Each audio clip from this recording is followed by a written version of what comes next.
Breaking news చూస్తున్నాం. తెలంగాణ కాంగ్రెస్ వ్యవహారాల incharge Meenakshi నటరాజన్తో కొండ దంపతులు భేటీ అయ్యారు. హైదరాబాద్లోని ఎమ్మెల్యే క్వార్టర్స్ లో సమావేశం కొనసాగుతుంది. ఈ నేపథ్యంలో తాజా పరిణామాలపై కొండ దంపతులు మీనాక్షి నటరాజన్కు వివరణ ఇస్తున్నట్లుగా తెలుస్తుంది. కాగా ఇటీవల సొంత పార్టీ నేతలపై కొండ మురళి తీవ్ర విమర్శలు చేశారు. ఈ క్రమంలో కొండకు వ్యతిరేకంగా వరంగల్ పార్టీ నేతలు ఏకమయ్యారు. అంతేకాకుండా కొండ మురళిపై ఆయన వ్యతిరేక వర్గం చర్యలకు పట్టుబడుతోంది.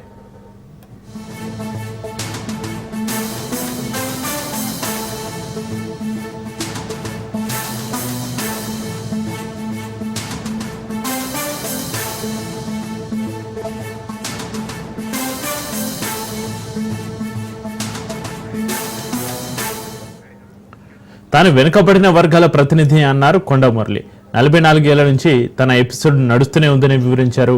ఒకరి గురించి తాను కామెంట్ చేయనున్నారు. అసలు కేసులకు భయపడే వ్యక్తిని కాదంటున్నారు. తనకు ప్రజాబలం ఉందని కొండ మురళి మరోసారి గుర్తు చేశారు.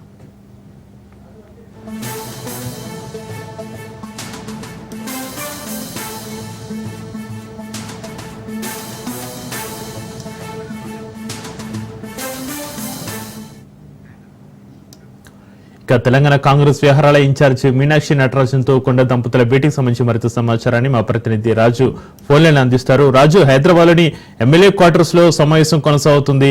ఈ నేపథ్యంలో తాజా పరిణామాలపై కొండ దంపతులు మీనాక్షి నటరాజన్కు వివరణ ఇస్తున్నట్లుగా తెలుస్తుంది. ఇక దీనికి సంబంధించి దగ్గరున్న అప్డేట్స్ ఏంటి రాజు?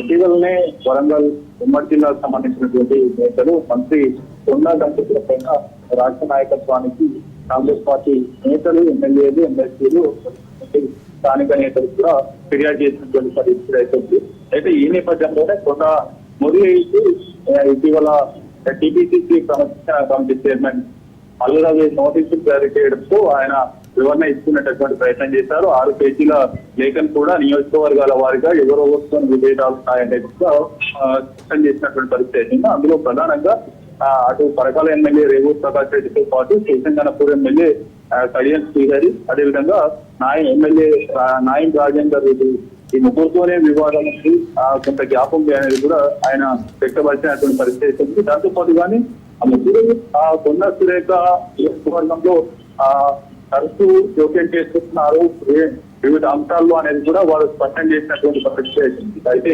ఇతర నియోజకవర్గాల్లో తనకు ఎటువంటి ఇబ్బంది లేదనేది కూడా తెలిపినటువంటి పరిస్థితి ఉంది. దాంతో పాటుగానే లేఖలు ప్రధానంగా ఏం నరేందర్ రెడ్డి సలహాదారుగా ఉన్నారు.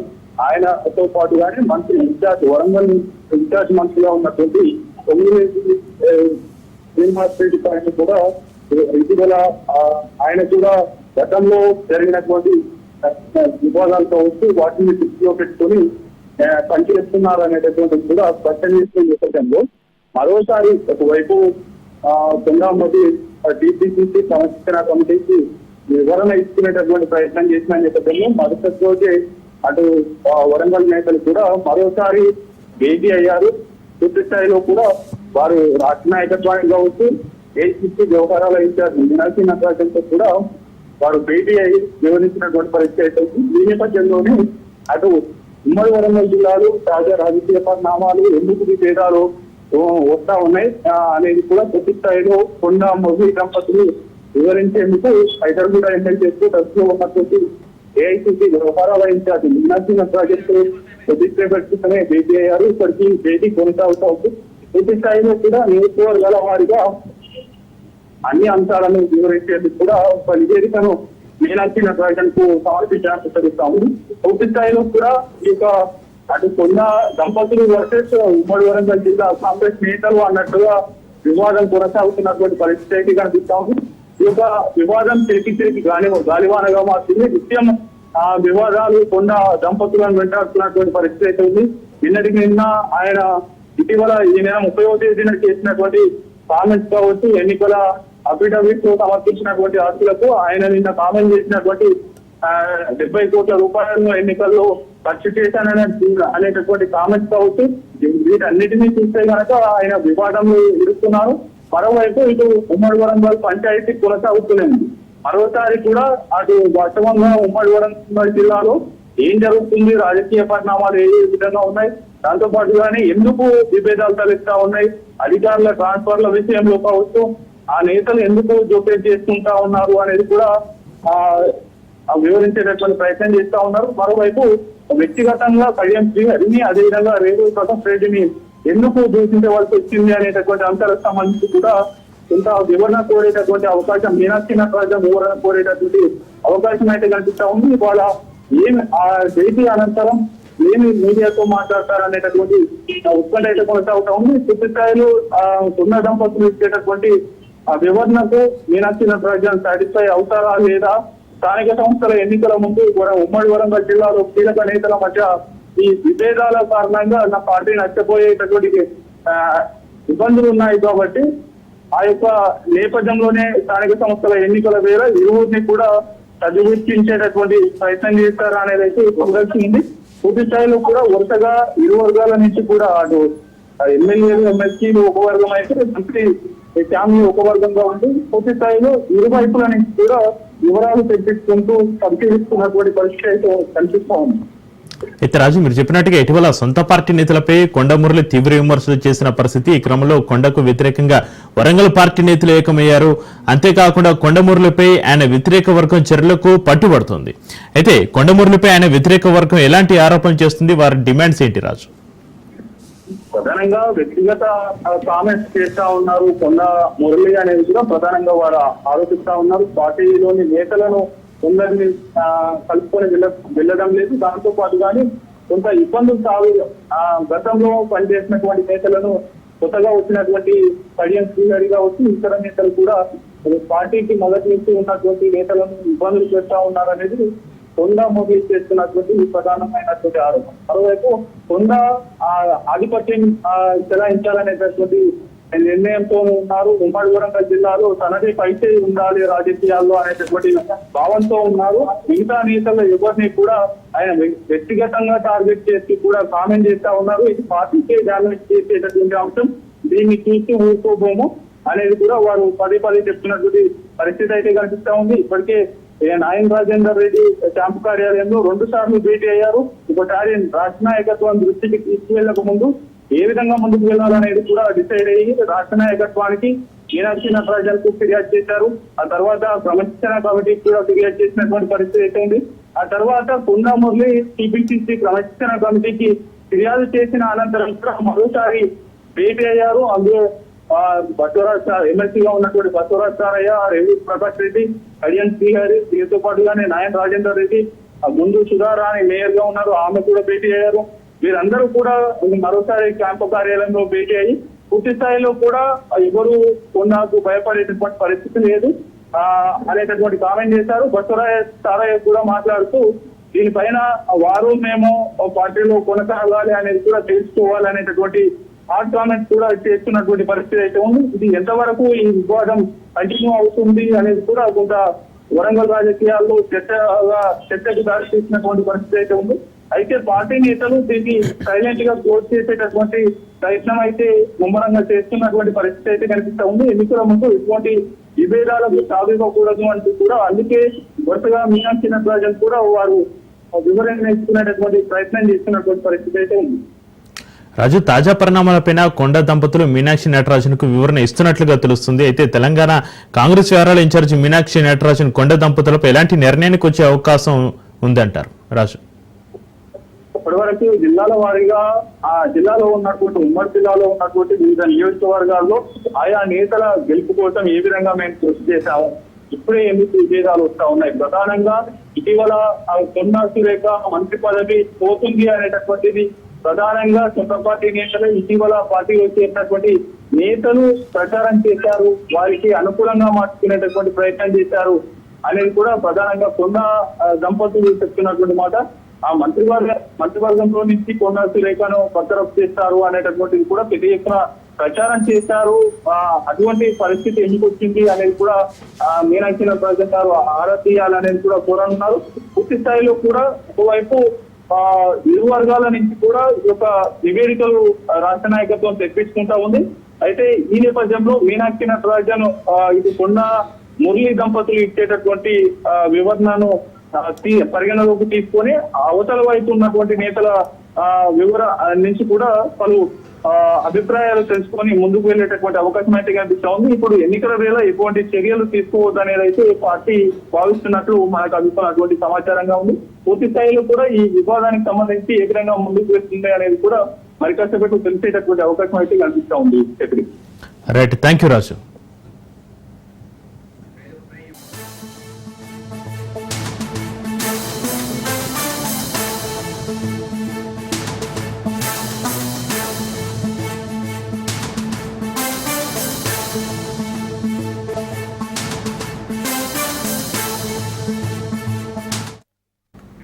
రెడ్డి బ్రేక్ ని చూస్తున్నాం. నేడు పాసమైలారం ప్రమాద స్థలానికి నిపుణుల కమిటీ వెళ్లనుంది. ప్రమాద స్థలాన్ని కమిటీ సభ్యులు పరిశీలించనున్నారు. సిఎస్ఐఆర్ శాస్త్రవేత్త వెంకటేశ్వరరావు అధ్యక్షతన నిపుణుల కమిటీ ఏర్పాటింది. పాసమైలారం ప్రమాదానికి గల కారణాలతో పాటు కర్మాగారాల భద్రతా నియమావళి పాటించారా లేదా అనే అంశాలపై ఆరా తీనున్నారు. ఘటనపై సమగ్ర దర్యాప్తు జరిపి నెల రోజుల్లో ప్రభుత్వానికి కమిటీ నివేదిక అందించనుంది.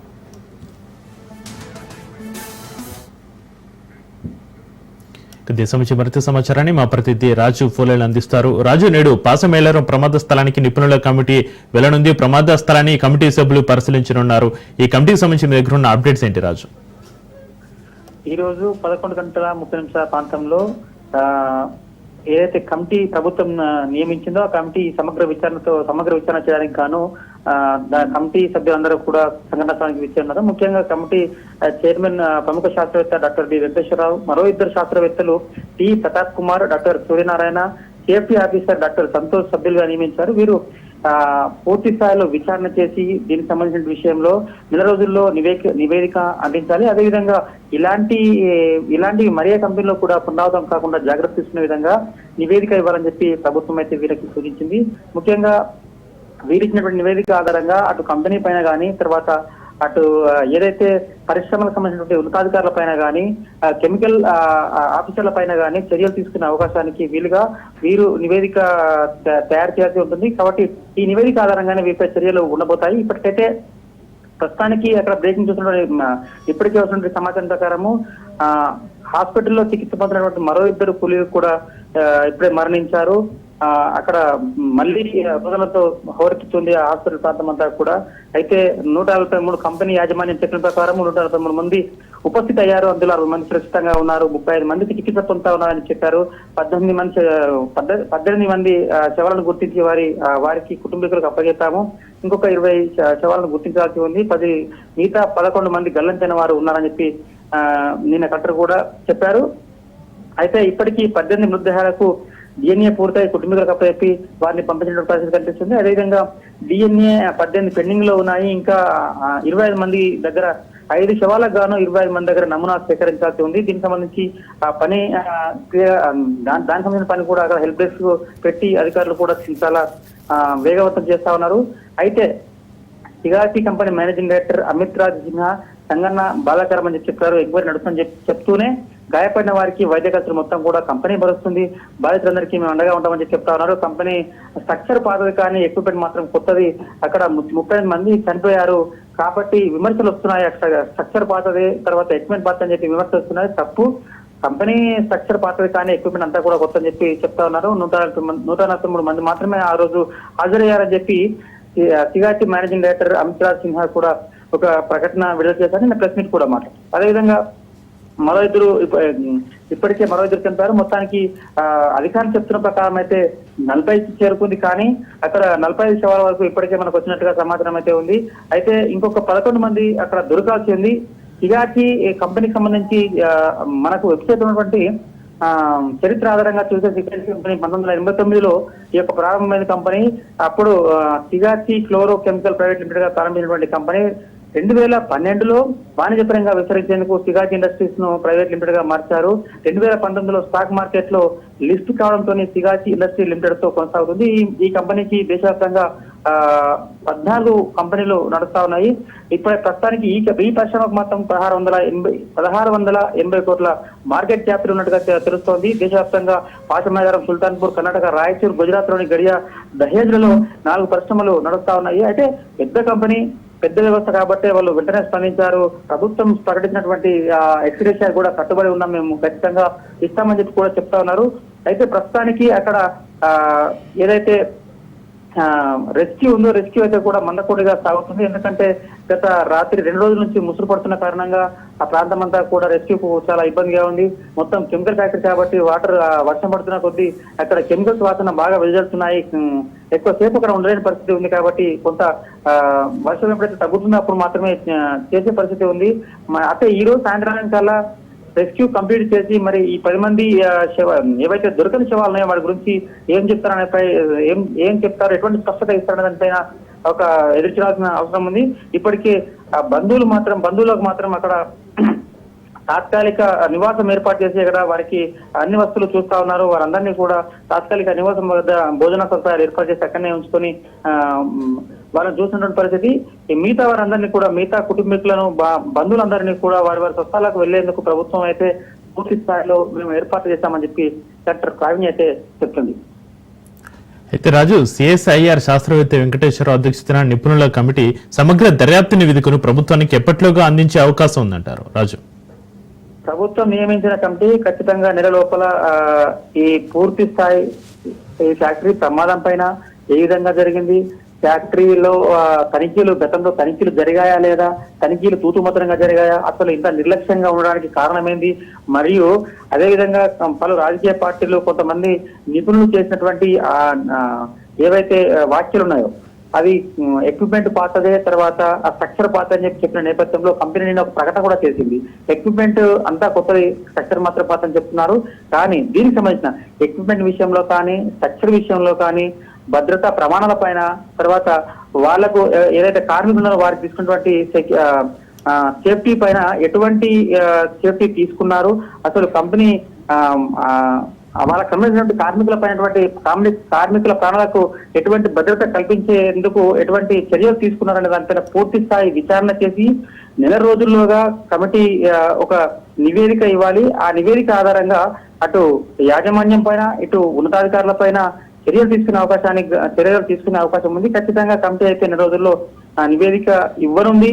తర్వాత ఇటువంటి కెమికల్ ఫ్యాక్టరీలలో ఇలాంటివి మళ్లీ పునరావృతం కాకుండా తీసుకోవాల్సిన జాగ్రత్తలపై కూడా నివేదిక ఇవ్వాలని చెప్పి ప్రభుత్వం అయితే ఒక సూచన చేసింది. ఖచ్చితంగా శాస్త్రవేత్తలు అందరూ కూడా ఈ నెల రోజుల పాటు శ్రమించి తర్వాత కంపెనీలో పనిచేసినటువంటి మిగతా కుటుంబీకులందరినీ కూడా మరొకసారి పరామర్శించి ఎవరైతే కంపెనీలో పనిచేస్తున్నారో వాళ్ళందరినీ కూడా వివరాలు అడిగి తెలుసుకొని ఒక నెల రోజుల్లో మాత్రం కమిటీ ఖచ్చితంగా నివేదిక ఇచ్చే అవకాశం అయితే కనిపిస్తుంది. ఎందుకంటే సమస్య పెద్దది, అక్కడ అంత పెద్ద విస్ఫోటనం జరిగింది. ఆ విస్ఫోటనం దాటికి ఒక్కొక్కరు 100 మీటర్ల దాటి పడినటువంటి పరిస్థితి, పక్క కంపెనీలు కూడా పగుళ్ళు వచ్చి వాటి అద్దాలు పలిగిన పరిస్థితి, ఆ ప్రాంతం అంతా కంపించిన పరిస్థితి మనం క్లియర్ గా చూసాం. కాబట్టి ప్రమాదం పెద్దది. ఇటువంటి ప్రమాదం అది జనావాసాల మధ్య ఇటువంటి కంపెనీలు నడుస్తున్నాయి కాబట్టి రాబోయే రోజుల్లో మరి ఇటువంటి ప్రమాదాలు జరిగితే అసలు రక్షించే నాతుడెవరు అన్నట్టుగా అటు రాజకీయ పార్టీ నేతలు, నిపుణులు, తర్వాత కొంతమంది మానవ హక్కుల నేతలు కూడా ప్రశ్నించిన సందర్భంలో దీనిపైన ప్రభుత్వం చాలా సీరియస్ గా తీసుకుంది. ఖచ్చితంగా నివేదిక మాత్రం సమగ్రంగా ఉండాలి. ఖచ్చితంగా దీనికి సంబంధించినటువంటి నివేదిక నెల రోజుల్లో ఖచ్చితంగా ఇవ్వాలని చెప్పి వారికి సూచించినటువంటి పరిస్థితి కనిపిస్తుంది. Right, thank you Raju.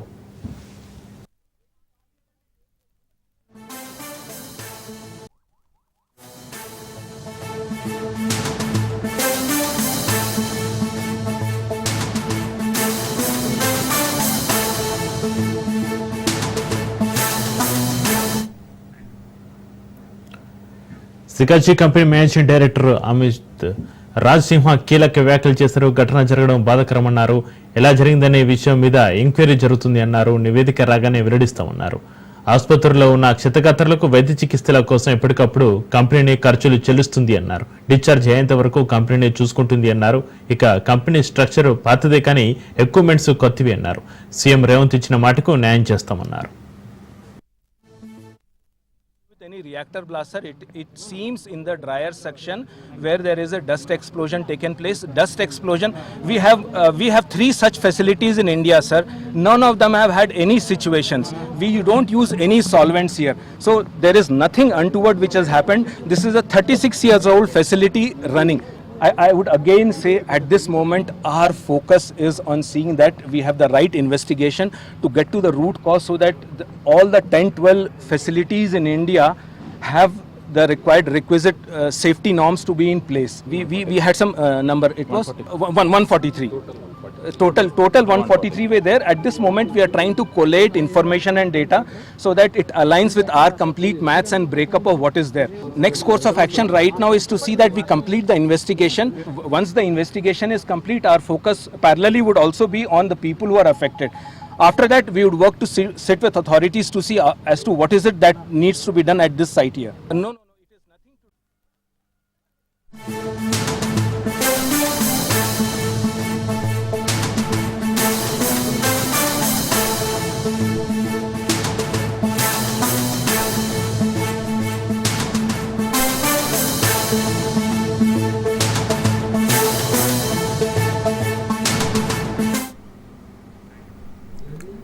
Formula ఈ కారు రేసు కేసు మళ్ళీ స్పీడప్ అయింది. ఫార్ములా ఈ కేసులో కీలక పరిణామం చోటు చేసుకుంది. ఐఏఎస్ అధికారి అరవింద్ కుమార్ కు ఏసీబీ అధికారులు మరోసారి నోటీసులు జారీ చేశారు. ఇవాళ ఉదయం 11:30 విచారణకు హాజరు కావాలని ఆదేశించారు. ఇప్పటికే అరవింద్ కుమార్ ను 3 సార్లు విచారించగా ఇది 4వ.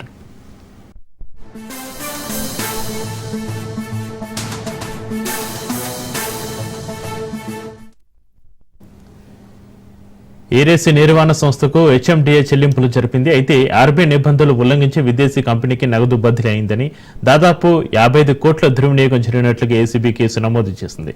ఈ కేసులో ముగ్గురిపై ఏసీబీ అధికారులు ఎఫ్ఐఆర్ నమోదు చేశారు. ఏటుగా సీనియర్ ఐఏఎస్ అధికారి అరవింద్ కుమార్, ఏతిరిగా హెచ్ఎండిఏ మాజీ ఇంజనీర్ బిఎల్ఎన్ రెడ్డిల పేర్లను చేర్చారు.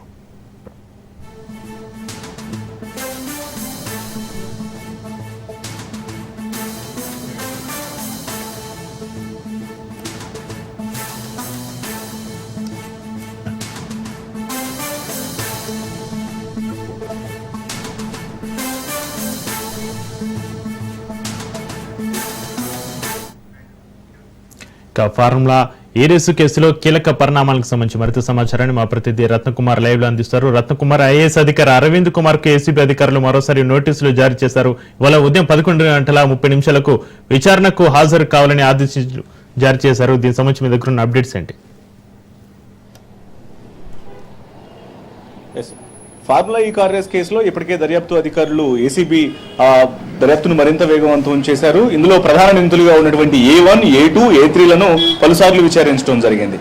ఇప్పటికే గత నెల 16వ తేదీన బీఆర్ఎస్ వర్కింగ్ ప్రెసిడెంట్ కేటీఆర్ ను విచారించడం జరిగింది. కేటీఆర్ ఈ కేసులో A1 గా ఉన్నారు. ఆయన ఇచ్చినటువంటి స్టేట్మెంట్ ఆధారంగా ఇప్పటికే 3 సార్లు విచారణ చేసినటువంటి సీనియర్ ఐఏఎస్ అధికారి, మాజీ మున్సిపల్ శాఖలో ప్రిన్సిపల్ సెక్రటరీగా పనిచేసినటువంటి ఐఏఎస్ అధికారి అరవింద్ కుమార్ ను మరొకసారి విచారించేందుకు ఏసీబీ అధికారులు సిద్ధమయ్యారు. ఎందుకంటే గతంలో చేసినటువంటి అమౌంట్, అంటే ఫార్ములా ఈ కార్ రేస్ కు సంబంధించి చేసినటువంటి ట్రాన్సాక్షన్స్ ఏవైతే ఉన్నాయో 55 కోట్ల రూపాయల అమౌంట్, 55 కోట్ల రూపాయలను విదేశీ అకౌంట్లకు అక్రమంగా చెల్లించారు అనేటువంటి అభియోగాల మీదనే ప్రస్తుతం వీళ్ళందరి మీద కూడా కేసులు నమోదయ్యాయి. సో వీటికి సంబంధించి ప్రస్తుతం ఏసీబీ అధికారులు ముగ్గురిని విచారిస్తూ ఉన్నారు. ప్రజెంట్ హెచ్ఎండిఏ నుంచి వచ్చినటువంటి ఫిర్యాదుల ద్వారా ఫిర్యాదులు అందడంతో దాన్ని సిఎస్ పరిశీలించిన తర్వాత ఇమీడియట్ గా ముగ్గురు మీద గత ప్రభుత్వంలో ఈ యొక్క ఫార్ములా ఈ కార్ రేస్ కు సంబంధించి కీలక పాత్ర వహించినటువంటి మాజీ మంత్రి కేటీఆర్ మీద, అలాగే సీనియర్ ఐఏఎస్ అధికారి అరవింద్ కుమార్ పైన, మాజీ హెచ్ఎండిఏలో చీఫ్ ఇంజనీర్ గా పనిచేసినటువంటి బిఎల్ఎన్ రెడ్డి, ఈ ముగ్గురు మీద కూడా కేసులు నమోదు చేసి విచారణ చేయడం జరిగింది. ఎఫ్ఐఆర్ నమోదు చేసిన తర్వాత వరుసగా ముగ్గురిని విచారిస్తున్నారు. ఇప్పటికే కేటీఆర్ ను 2 సార్లు విచారించారు. మరోవైపున సీనియర్ ఐఏఎస్ అధికారి అరవింద్ కుమార్ ను 3 సార్లు విచారించడం జరిగింది. ఎప్పుడైతే గత నెల 16వ తేదీన ఇటు కేటీఆర్ ను విచారించడం జరిగిందో, కేటీఆర్ ను విచారించిన తర్వాత ఇప్పుడు మరొకసారి అరవింద్ కుమార్ ను విచారించేందుకు ఏసీబీ అధికారులు సిద్ధమయ్యి ఇవాళ ఉదయం 11:30 ప్రాంతంలో విచారణకు హాజరు కావాలనేటువంటి విషయాలను కూడా తెలియజేయడం జరిగింది. ఇక ఈ విచారణలో భాగంగా మరికొద్ది సేపట్లోనే అరవింద్ కుమార్ ఏసీబీ ప్రధాన కార్యాలయానికి చేరుకోబోతున్నారు. ప్రస్తుతం ఆయన మరొకసారి విచారణను ఎదుర్కొనేటువంటి అవకాశం ఉంటుంది. ఇందులో చాలా కీలకంగా ప్రభుత్వ కార్యకలాపాలకు సంబంధించి అధికారికంగా ఫార్ములా ఈ కార్ రేస్ కు సంబంధించినటువంటి పూర్తి వ్యవహారం అంతా కూడా అరవింద్ కుమార్ చేతుల మీదుగానే జరిగింది అనేటువంటి విషయం కూడా తెలిసిందే. గతంలో మంత్రి ఇచ్చినటువంటి ఆదేశాల ప్రకారమే ఆయన యొక్క అమౌంట్ ట్రాన్సాక్షన్ కు సంబంధించినటువంటి ఆయన యొక్క పాత్ర అనేది ఎంతవరకు ఉందనేది కూడా ప్రస్తుతం యొక్క విచారణలో ఆరా తీసేటువంటి అవకాశాలు ఉంటాయి. ఎందుకంటే 55 కోట్ల రూపాయలను ఇప్పటికే ఎటువంటి ఒక కేబినెట్ యొక్క అనుమతి అనేది లేదు, అలాగే రిజర్వ్ బ్యాంకుకు సంబంధించినటువంటి వారి యొక్క ప్రమేయం అనేది లేకుండా నిబంధనలకు విరుద్ధంగా విదేశీ అకౌంట్లకు ఒక ప్రైవేట్ బ్యాంక్ అకౌంట్ నుంచి 55 కోట్ల rupayలను చెల్లించారు. కాబట్టి ఈ చెల్లింపులలో జరిగినటువంటి అవకతవకల మీద పూర్తిగా ప్రభుత్వ ధనాన్ని అటు విరుద్ధంగా అంటే రూల్స్ కు విరుద్ధంగా వాడారు, ప్రభుత్వ ఆదాయానికి గండి కొట్టారు, 55 కోట్ల రూపాయలను విదేశీ అకౌంట్లకు చెల్లించి అనేది ప్రస్తుతం ఈ ముగ్గురు మీద ఉన్నటువంటి ఆరోపణ. సో వీటన్నిటికి సంబంధించి కూడా గతంలోనే ప్రస్తుతం ఎప్పుడైతే కేటీఆర్ ను విచారించడం జరిగిందో, కేటీఆర్ ను విచారించినప్పుడు ఆయన చాలా స్పష్టంగా తెలియజేశారు 55 కోట్ల రూపాయల అమౌంట్ అనేది ఖచ్చితంగా ఫార్ములా ఈ కార్ రేసును మరొకసారి హైదరాబాద్ కు సంబంధించినటువంటి ఇమేజ్ ను గ్రాఫ్ ను పెంచడంలో భాగంగానే ఈవెంట్ ను సక్సెస్ఫుల్ గా మొదటిసారి కండక్ట్ చేయడం జరిగింది. ఇక రెండోసారి కండక్ట్ చేసేటానికి ఇందులో ప్రమోటర్ గా వ్యవహరించినటువంటి ప్రమోటర్స్ ఎవరైతే ఉన్నారో గ్రీన్కో కంపెనీ, ఆ ప్రమోటర్స్ వెనక్కి తగ్గినటువంటి నేపథ్యంలోనే ఖచ్చితంగా ఈవెంట్ ను అగ్రిమెంట్ లో భాగంగా ఈవెంట్ ను మరొకసారి కండక్ట్ చేయాలన్నటువంటి ఉద్దేశంతో తర్వాత ప్రమోటర్స్ వచ్చినప్పటికీ కూడా ముందుగా అది ఎవరైతే ఇటు ఈవెంట్ ఆర్గనైజర్స్ ఉన్నారో ఎఫ్ఈఓ సంస్థకు చెల్లించాలన్న ఉద్దేశంతోనే హెచ్ఎండిఏలో నుంచి నిధులు మొత్తాన్ని 55 కోట్ల రూపాయలను ముందస్తుగా కుదుర్చుకున్నటువంటి అగ్రిమెంట్ లో భాగంగా ఎఫ్ఈఓకు చెల్లించడం జరిగింది. ఇందులో ఏ వ్యక్తికి కూడా ఒక్క రూపాయి కూడా స్వార్థ అంటే వ్యక్తిగత ప్రయోజనం అనేది లభించలేదు. పూర్తిగా జరిగినటువంటి ట్రాన్సాక్షన్స్ అనేవి కూడా చాలా పారదర్శకంగా జరిగాయి. ఆ పర్సన్ టు పర్సన్ ఎవరు ఇందులో స్వలాభం పొందినటువంటి పరిస్థితి అనేది లేదు విషయాలను కూడా తెలియజేసినటువంటి పరిస్థితి ఉంది. ఇక వీటన్నింటికి సంబంధించే ఇప్పుడు మరొకసారి సీనియర్ ఐఏఎస్ అధికారి అరవింద్ కుమార్ ను కూడా విచారించేటువంటి అవకాశాలు ఉంటాయి. ఎందుకంటే జరిగినటువంటి ట్రాన్సాక్షన్స్ అన్ని కూడా 1 రూపాయి కూడా వ్యక్తుల యొక్క జేబులోకి వెళ్ళలేదు కాబట్టి ఇందులో ఎటువంటి అవినీతి అనేది జరగలేదు అనేది కేటీఆర్ సైడ్ నుంచి ఆయన వర్షన్. సో దీని మీదనే ఇప్పుడు అసలు అంటే కేటీఆర్ చెబితేనే ఆ ఈవెంట్ కు సంబంధించి మొత్తం కూడా కార్యకలాపాలన్నింటినీ కూడా ఆయన చేతుల మీదుగా జరిగాయా, లేకపోతే అరవింద్ కుమార్ యొక్క పాత్ర అనేది ఎంతవరకు ఉంది, 55 కోట్ల రూపాయల చెల్లింపులు అనేది ప్రస్తుతం ఏసీబీ అధికారులు మరొకసారి ఆరా తీసేటువంటి అవకాశాలు ఉన్నాయి. వాస్తవానికి గతంలోనే ఏసీబీ అధికారులు అరవింద్ కుమార్ కు నోటీసులు ఇచ్చి ఆయన్ను విచారణకు పిలవాల్సిన ఉన్నప్పటికీ కూడా దాదాపు నెల రోజుల పాటు అరవింద్ కుమార్ సెలవుల్లో ఉన్న కారణంగా యూరోప్ లో తన కుమార్తె అక్కడ ఉన్న కారణంగా కుమార్తెకు కలవటం కోసం నెల రోజుల పాటు వ్యక్తిగత కారణాలతో ఆయన కుటుంబ పరిస్థితుల కారణంగా అక్కడ యూరోప్ వెళ్లిన నేపథ్యంలోనే నెల రోజుల పాటు సెలవు పెట్టారు. జూన్ 30వ తేదీన తిరిగి హైదరాబాద్ రావడం జరిగింది. సో హైదరాబాద్ వచ్చిన నేపథ్యంలోనే ఇప్పుడు ఆ నోటీసులను జారీ చేసి ఆయన మరొకసారి విచారించబోతున్నారు. రత్నకుమార్ ఐఏఎస్ అధికారి అరవింద్ కుమార్ కు ఏసీపీ అధికారులు మరోసారి నోటీసులు జారీ చేసిన నేపథ్యంలో విచారణకు ఈ రోజు హాజరయ్యే అవకాశం ఉందా?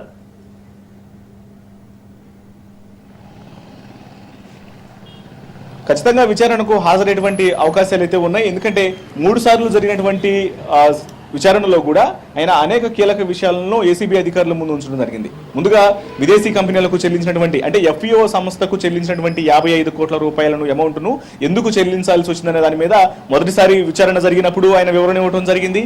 ఆ తర్వాత 55 కోట్ల రూపాయల చెల్లింపుల్లో పూర్తిగా అంటే ఆమోదానికి సంబంధించి అంటే ఐఏఎస్ ఆఫీస్ అంటే గతంలో ప్రిన్సిపల్ సెక్రటరీగా మున్సిపల్ శాఖలో పనిచేసినటువంటి సందర్భంలో ఆయన యొక్క పాత్రకు సంబంధించి కింది వ్యవస్థ మొత్తాన్ని కూడా ఫార్ములా ఈ ఆపరేషన్స్ తో జరిగినటువంటి ట్రాన్సాక్షన్స్ ఏవైతే ఉన్నాయో ఈ ట్రాన్సాక్షన్స్ లో భాగంగా ఈవెంట్ ను ఏ రకంగా కండక్ట్ చేశారు, ఈవెంట్ ను కండక్ట్ చేసినప్పుడు అవలంబించినటువంటి విధానాలు ఏంటి, వీటన్నిటికి సంబంధించినటువంటి సమాధానాలను సీనియర్ ఐఏఎస్ అధికారి అరవింద్ కుమార్ ఏసీబీ అధికారులు ముందుంచడం జరిగింది. మరోవైపు వారితో పాటు ఇటు అరవింద్ కుమార్ ని అలాగే ఇప్పటికే కేటీఆర్ ను విచారణ చేశారు. మరోవైపున బిఎల్ఎన్ రెడ్డిని కూడా విచారించడం జరిగింది, మాజీ చీఫ్ ఇంజనీర్. ఈ ముగ్గురిని విచారించిన తర్వాత ఎప్పుడైతే ఏసీబీ అధికారులు ఎఫ్ఐఆర్ నమోదు చేసి ముగ్గురిని నిందితులుగా ఇందులో ఈ కేసులో ఈ ముగ్గురు యొక్క ఇన్వాల్వ్మెంట్ ఉందనేది ఐడెంటిఫై చేసిన అనంతరం ఆ తర్వాత ఈడీ అధికారులు సైతం ఈ కేసు మీద ప్రధానంగా దృష్టి సారించారు.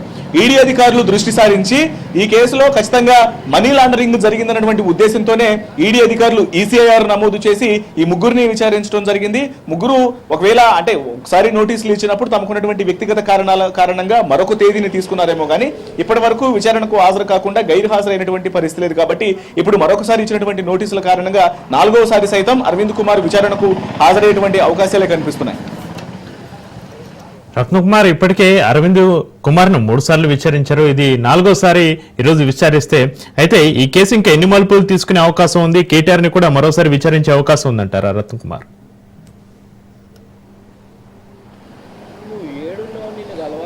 ఇప్పటికే కేటీఆర్ ను 2 సార్లు విచారణ చేయడం జరిగింది. అలాగే అరవింద్ కుమార్ ను 3 సార్లు విచారించారు. పలుసార్లు బిఎల్ఎన్ రెడ్డిని విచారించడం జరిగింది. ఈ ముగ్గురిని విచారించిన తర్వాత ఇప్పుడు ఏసీబీ అధికారుల ముందున్నటువంటి సవాలు 55 కోట్ల రూపాయల అమౌంట్ ట్రాన్సాక్షన్స్ లో జరిగినటువంటి అవినీతిని బయట పెట్టడం అనేది ఏసీబీ అధికారుల ముందున్నటువంటి సవాల్. అందులో భాగంగానే 55 కోట్ల రూపాయలు అనేవి ఎటువంటి కేబినెట్ యొక్క అనుమతులు అనేవి లేకుండా ఒక కేబినెట్ సమావేశాన్ని, అంటే ప్రభుత్వ ధనాన్ని ఇతర ప్రైవేటు వ్యక్తులకు ట్రాన్స్ఫర్ చేస్తున్నప్పుడు దీనికి ఒక కేబినెట్ సమావేశాన్ని ఏర్పాటు చేయాలి. సమావేశాన్ని ఏర్పాటు చేసి ఆర్బీఐ నిబంధనలకు లోబడి ఉండాల్సి ఉంటుంది. సో ఈ కార్యకలాపాలన్నీ కూడా చేయకుండానే వ్యక్తిగత నిర్ణయాలతో అమౌంట్ మొత్తాన్ని కూడా ఒక ఈవెంట్ ను కండక్ట్ చేయడం కోసం ఉపయోగించారు అనేది ఏసీబీ అధికారులు నమోదు చేసినటువంటి కేసులో భాగంగా జరుగుతున్నటువంటి దర్యాప్తు. సో దీని మీదనే ప్రధానంగా ఇప్పుడు విచారణ అనేది కొనసాగుతుంది. ఈ విచారణలోనే 55 కోట్ల రూపాయల ట్రాన్సాక్షన్స్ అనేవి జరిగినటువంటి అవినీతిని ఏసీబీ అధికారులు ఐడెంటిఫై చేసిన తర్వాత వ్యక్తుల యొక్క పాత్ర, ఇందులో A1, A2, A3లుగా చేర్చినటువంటి వ్యక్తులు ఎవరైతే ఉన్నారో, కేటీఆర్ కావచ్చు, సీనియర్ ఐఏఎస్ అధికారి అరవింద్ కుమార్ కావచ్చు, బిఎల్ఎన్ రెడ్డి మాజీ చీఫ్ ఇంజనీర్ కావచ్చు, ఈ ముగ్గురు యొక్క అవినీతిని బయటపెట్టాల్సినటువంటి అవసరం అనేది ఇప్పుడు నిజంగానే అవినీతికి పాల్పడ్డారా, లేకపోతే అమౌంట్ మొత్తం కూడా ట్రాన్స్పరెంట్ గానే జరిగిందనేది ప్రస్తుతం ఏసీబీ అధికారులు ఆరా తీస్తున్నటువంటి నేపథ్యంలోనే ఇందులో ఖచ్చితంగా ప్రభుత్వ ధనం అనేది ఇటు ప్రైవేటు వ్యక్తుల చేతుల్లోకి వెళ్ళింది. అది సరైనటువంటి అంటే అనుమతులు అనేవి లేకుండా, ఒక వ్యవస్థ యొక్క అనుమతి లేకుండా వ్యక్తుల ద్వారా ప్రైవేటు సంస్థలకు వెళ్ళిందనేటువంటి విషయానికి సంబంధించి ప్రస్తుతం ఏసీబీ అధికారులు కేసు నమోదు చేస్తున్నటువంటి దర్యాప్తులోనే ఈ వ్యవహారాలన్నీ కూడా వెలుగులోకి వస్తున్నాయి. అందులో భాగంగానే ఎవరైతే అగ్రిమెంట్ ను కుదుర్చుకొని ఈవెంట్ ను కండక్ట్ చేయడం కోసం ముందుకు వచ్చినటువంటి ఎఫ్ఈఓ సంస్థ ప్రతినిధులు ఉన్నారో, ఎఫ్ఈఓ సంస్థ ప్రతినిధులను సైతం డైరెక్ట్ గా ఏసీబీ అధికారులు విచారించేటువంటి ప్రయత్నం చేసినప్పటికీ వారు విదేశాల్లో ఉన్న కారణంగా వర్చువల్ గా వాళ్ళు ఇటు యొక్క దర్యాప్తులో విచారణలో పాల్గొనడం జరిగింది. ఎఫ్ఈఓ అధికారులను సైతం ఏసీబీ అధికారులు విచారించి ఈ విచారణలో అసలు కుదుర్చుకున్నటువంటి అగ్రిమెంట్ అనేది ఎన్ని సంవత్సరాల పాటు అగ్రిమెంట్ ను కుదుర్చుకున్నారు, ఎందుకు మొదటిసారి ఈవెంట్ కండక్ట్ చేసిన తర్వాత రెండోసారి ఈవెంట్ ను కండక్ట్ చేసేటప్పుడు ప్రభుత్వం మీద ఒత్తిడి తెచ్చి ముందస్తుగానే అమౌంట్ చెల్లింపులకు అసలు వాళ్ళతో కుదుర్చుకున్నటువంటి ఏదైతే ఒప్పందాలు అనేవి ఉన్నాయో, ఒప్పందాల్లో కుదుర్చుకున్నటువంటి అగ్రిమెంట్ యొక్క ప్రొసీజర్ అనేది ఎలా ఉంది, ఎన్ని సంవత్సరాలకు అగ్రిమెంట్ కుదుర్చుకున్నారు, ఈ విషయాలన్నిటి మీద ఎఫ్ఈఓ సంస్థ ప్రతినిధులను ఏసీబీ అధికారులు విచారించడం జరిగింది. వర్చువల్ గా విచారించిన తర్వాత పూర్తిగా వారి దగ్గర నుంచి సమాచారం తీసుకున్న అనంతరం కేటీఆర్ కు మరొకసారి నోటీసులు ఇచ్చి ఆయన కూడా విచారించారు.